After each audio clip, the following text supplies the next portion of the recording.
Hey guys, welcome back to the channel. It has been what feels like ages since I've actually sat down in here and made a video. Has it May 30th? Has it been like a month? Dude, that's insane. Holy crap. That's crazy. Okay, anyways, we're back. The Grievous video is coming out. I know I said that last video, but it is. I'm just working on it because I'm employed and I do tons of film stuff. So, I'm a very busy person. So, I'm very busy. But it will come out. That is the thing that's happening. I didn't just say it. It will come out relatively soon. Yeah. Anyway, so today we're talking about this thing, basically, that Mark Hamill was interviewed, and he thought that, we already know this, but he thinks that Rian Johnson's justification for Luke doing that is stupid and ridiculous, and it doesn't make any sense to him. And I guess when he was acting in that film, he had to come up with, a darker headcanon, because Rian Johnson's story just didn't make sense. So he came up with a really dark headcanon, I guess, for why Luke became a hermit in The Last Jedi. Yeah, so we will go into this. Speaking in an interview on Bullseye with Jesse Thorne to promote the new movie, The Life of Chuck, Hamill was asked about how uncomfortable he was when he found out Luke had exiled himself in The Last Jedi. Here's the thing, and I'd love to clear this up. Rian Johnson is one of the most gifted directors I've ever worked with, Hamill said. He's amiable, he's fun on set, he's smart. He made a great movie. He did not make a great movie. I think the staging of the standoff between Kylo Ren, Adam Driver, and I at the end is so well staged. It's lame. The foreshadowing that I'm not really there. Adam wipes the snow away and you see the red planet beneath. I wipe the snow and it's just snow. That's so subtle. I love Knives Out and Brick and Looper. He's one of my favorite directors. Alright, that's definitely corporate bought out, but okay. And the fact that I went public with my dissatisfaction with the motivation for Luke becoming a suicidal hermit might have colored things in a way that maybe I should have kept that to myself. No, you shouldn't have kept that to yourself. But I kept saying to Ryan this would just make Luke double down even. And he said, well, your class at the Jedi Academy were wiped out. This is in reference to the scene in which a young Ben Solo brings a building down on Luke Skywalker, tears a Jedi temple apart, and murders his students before running away to eventually become Kylo Ren. I said, Ryan, I saw entire planets wiped out. If anything, Luke doubles down and hardens his resolve in the face of adversity. Exactly. So that's all, Hamill explained. I said, can I make up my own backstory of why he is the way he is? I don't want to just say that I have bumped my head and I have brain damage. He said, do whatever you want. So I made up a much, much darker backstory that I thought could justify him being that way. So let's see, I haven't read this yet. Hamill then revealed this backstory, which certainly goes places. I thought, what could make someone give up a devotion to what is basically a religious entity? To give up being a Jedi, Hamill began. Well, the love of a woman. So he falls in love with a woman. He gives up being a Jedi. They have a child together. At some point, as a toddler, the child picks up an unattended lightsaber, pushes the button, and is killed instantly. The wife is so full of grief, she kills herself. Holy shit. This headcanon, Hamill explained, would have justified Luke's actions and proven an adequate motivation for going into self-imposed exile. What the hell? That's so random. I thought that would be because I hear these horrible stories about these children who find unattended guns and wind up dead. Yeah, that happens, unfortunately. He continued, that resonated with me so deeply that could possibly, but he didn't have time to tell a backstory like that, I'm guessing. He just wanted a brief thing to explain it, and to me it didn't justify it. That said, I told him, Johnson, this, despite the fact that I disagree with your choices for Luke. I'm going to do everything within my power to make your screenplay work as best I can, and the only thing unfortunate about this is I've heard comments from fans who think that I somehow dislike Rian Johnson, and nothing could be further from the truth. The comments also come hot on the heels of Hamill's confirmation. Blah, blah, blah. Yeah, then he says he's not coming back, supposedly. Which is fine, you know. We can have the guy who does the acting for Luke and Mando. He looks really similar to Luke, even without the facial, what's it called, capture thing. Deep fake. Even without the deep fake, he looks really close to Luke. So I'd honestly just have him do it, honestly, because obviously Mark Hamill's too old to play Luke at this point, you know, so yeah. And I honestly don't want Luke to show up in anything done not by people we trust, because we'll just fuck him up. Like, I would not want Sharmeen Obaid-Chinoy touching Luke or Anakin or anyone at all. I wouldn't want... I don't know how well... I assume Sean Levy knows Luke better than, like, Rian Johnson, but you never know, right? So I'd prefer him just to be used by people who know how to use him, and then, you know, I use him in his prime, which is after Return of the Jedi, you know, so... yeah, I don't know. Anyways, so we're going to go into this a little bit here with this whole thing, this backstory that he made. So people are thinking, well, what? This is how he thinks the story should go, blah, blah, blah, blah, blah. You know, that doesn't make sense.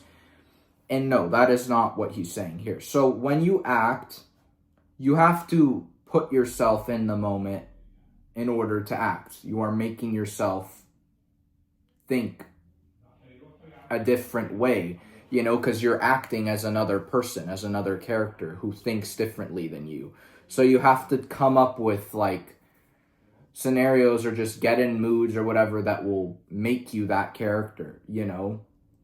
And for this version of Luke, that's what Hamill had to do to get him in that mindset, because he was like, you know, I can't get into that level of grief and trauma off of your story, Rian.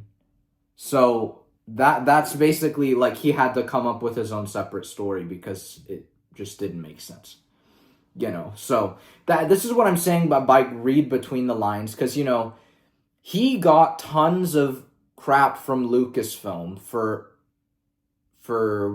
all the stuff he said about The Last Jedi and about Rian Johnson and whatever. He got lots of backlash from them for corporately, and then ever since then, he just stopped talking about, like, decisions that Disney's making with Star Wars and whatever. Ever since that whole thing, like, press tour of The Last Jedi, he just has completely shut off from giving an honest critique about anything, because they just completely shut him down. And we know that he's kind of mentally unstable these days, because he went on a huge, like, political tirade, you know, on all of these different platforms during the election. And, you know, people can talk about their political opinions online, that's fine, I don't care what they are, but he would say, like, crazy shit, like when Trump got shot, he was like, oh, well, you know, he made, like, jokes about it or something. He said something like, just saying, oh yeah, it's good, you know. It was bad, but something around those lines, you know, the typical, like, oh yeah, Trump's the devil thing, you know, Trump's not a great person, but I don't think saying, oh, he needs to die, I don't think that's reasonable, you know, wishing death on someone that is just a politician, you know, or on anyone, you know, like, that's crazy. So, yeah, he went on this rampage, And we saw him kind of start to, because he's getting old and clearly his brain is not, I don't know. And he was saying things and then taking it back and then saying it again in a different way. And he just it was like his social media page was a nightmare. And then I think it was his kids or someone got him off of posting that stuff. But, so I think it's a mix of that and a mix of the corporate threat is why he's just glazing him now. But his statements here, which are literally saying his script isn't good, it's like I had to come up with my own story, right? So this is what I'm saying. Read between the lines, this stuff. It's like people don't know how to do that, but it's really important. It's an important skill to have, because on all these kinds of websites and whatever, and in any kind of media, there's very few people are just honest because they want to, glaze whatever studio they work for, glaze whatever director they're working under, so that they can get more money, get more jobs, because people just aren't honest anymore, unfortunately. They're bought out or unaware or, but that's just how it is. In these days, people are just completely brain dead and programmed. So, that's just, just something to keep in mind whenever you're reading these articles, is just not to take, see here, he's like, yo, he said this, that, boom. It's like, no. Yeah, but I don't know. He nowadays, he probably has basically convinced himself to I don't know what's wrong with him, honestly. I don't know what's wrong with him. He's a totally different person now than he was before. Yeah, I don't know what the heck happened to that guy, but I used to really like him. I was like, I love Mark Hamill, I want to meet him, whatever. And then ever since honestly, even back to 2020, 2021, he started to lose it. And then now he's just like, I don't know. When I look at Luke, I don't see Mark Hamill in Luke. I just see Luke, so. Whereas when I look at Anakin, I also see Hayden there. It's like I've disassociated Mark Hamill with Luke because Mark Hamill taints Luke now. If you put the 2 and 2 together, that's just how he is. Yeah. But yeah, I don't know. This story is crazy. Now, if we're thinking, is this the only way that Luke could get to this point, realistically? I mean, when you think about it, it's like, would Luke ever leave the Jedi? No, he wouldn't. So right there, we have an issue, even with this, but when you're given a script that's that ridiculous, that you have to find some way to make it kind of make sense to you. And I guess this thing with Luke going off and starting a family, and then the kid accidentally killing itself, then the wife killing herself, and then, it's like that was the only way for it to make sense to him.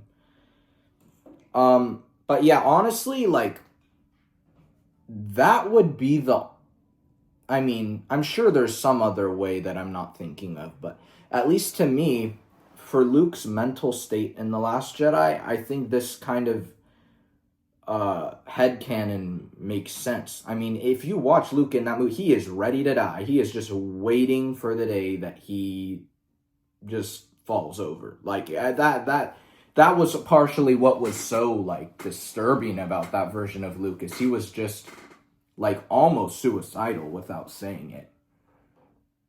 So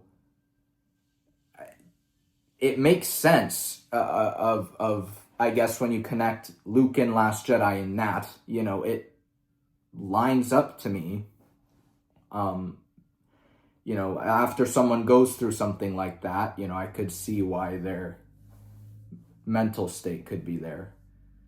But yeah, no, I just thought this would be interesting to cover because, like, I feel like that just shows how ridiculous that movie was. Because, I mean, you're talking about Luke Skywalker, like, being a suicidal hermit, and Mark Hamill having to come up with this backstory that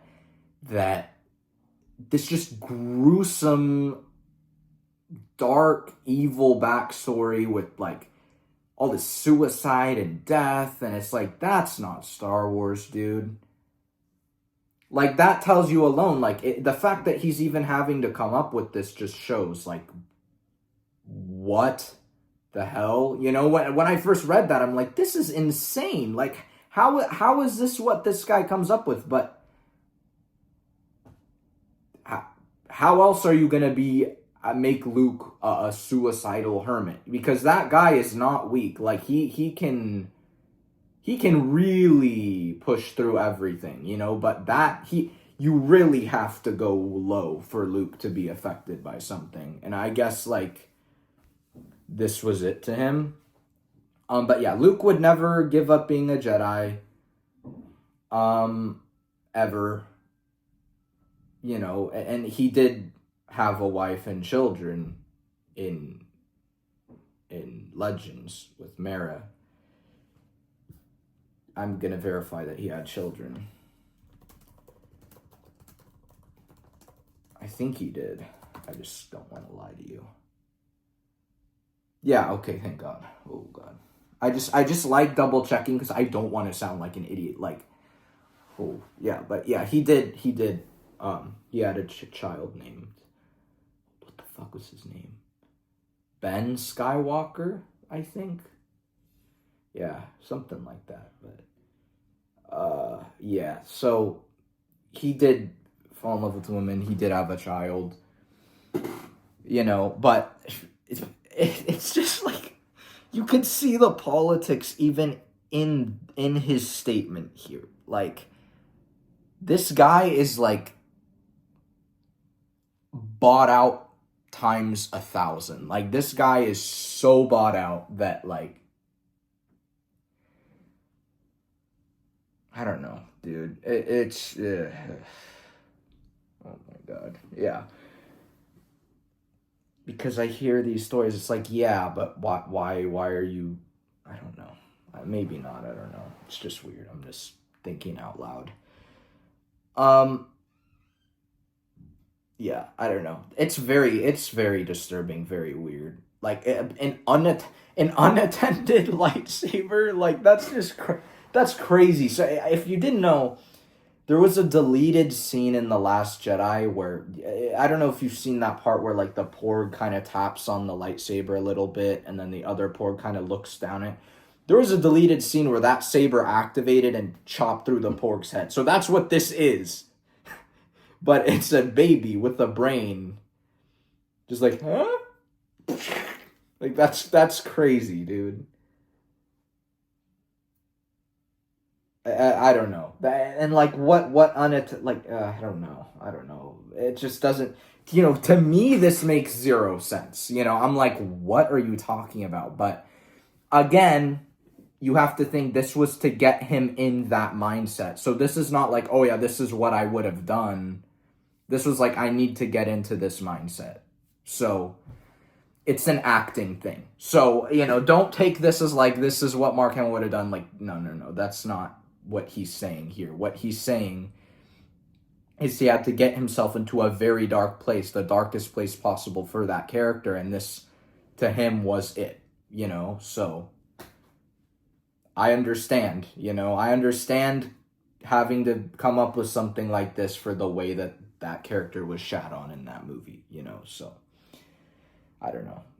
Yeah, that's just what I think about this. You know, I wouldn't freak out. It's not like the only thing that I'd say that I'm not really happy with here is how he's just, like, putting this fake mask on now and, like, saying how there's The Last Jedi's great and Rian Johnson's just this great guy who made a great movie, and it's like, don't swing like that. We know what you said earlier. You know, it's like you can't then just snap because Disney threatened you with something. I don't know, who knows what they threatened him with, but it's like, it's stupid. Or Lucasfilm, whoever the hell, or